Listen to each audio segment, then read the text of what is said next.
Bonjour, bonsoir et bienvenue à notre entretien numéro 43.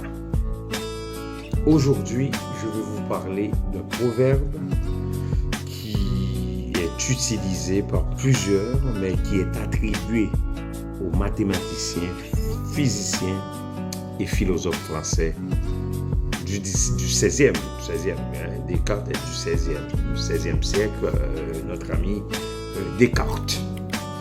Mais attention là, ce proverbe a été largement amplifié par un autre mathématicien qui a vécu quelques années plus tard, au début du 17e. Lui-même, il est mathématicien aussi, physicien, inventeur, philosophe. Il est moraliste. Mais théologien français du 17e, Blaise Pascal. Ce proverbe, c'est connais-toi toi-même. Là, ça veut dire, j'imagine, que l'être humain doit connaître ses motivations, ses finalités, ses buts, ses intentions, ses orientations, ses destinations. C'est aussi de connaître ses limites, ses frontières. L'être humain doit savoir ce qu'il peut faire et ce qu'il ne peut pas faire. Il doit connaître les motifs qui lui forcent à agir d'un côté ou de l'autre. Ses forces, ses faiblesses. Car nous ne sommes pas la science infuse. Connaître toi-même est un appel à la prise de conscience de ses propres limites, un rappel à l'ordre qui est en soi-même. Il y a des gens qui pensent qu'ils peuvent tout faire, ils pensent qu'ils sont le nombril du monde, ils pensent que s'ils disparaissent, ces gens-là pensent que s'ils disparaissent, le monde va arrêter de se tourner, ou plutôt la Terre va arrêter de se tourner autour du Soleil.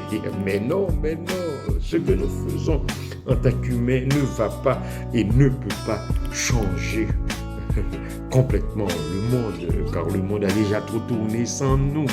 Ce monde est en avance et il a toujours raison. Sans nous, la vie continue. Connaître toi-même, c'est de savoir que nous n'avons pas le plein contrôle de la situation, nous n'avons pas le plein contrôle de la vie. C'est de savoir que nous ne connaissons qu'en partie. C'est aussi de savoir organiser sa vie, ses relations de travail, ses points forts, ses aptitudes, ses capacités, ses qualités. Mais attention là, quelques années plus tard, on retrouve Blaise Pascal, qui est un mathématicien, mais lui-même il est théologien. Il nous apporte une autre dimension de ce proverbe.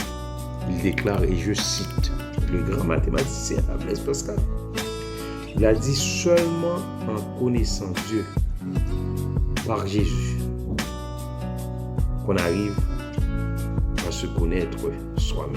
Seulement en connaissant Dieu par Jésus-Christ qu'on arrive à se connaître soi-même. Et j'ajoute que connaître Dieu, c'est connaître la joie, la colère et le chagrin de Dieu. C'est connaître le tempérament de Dieu et sa justice.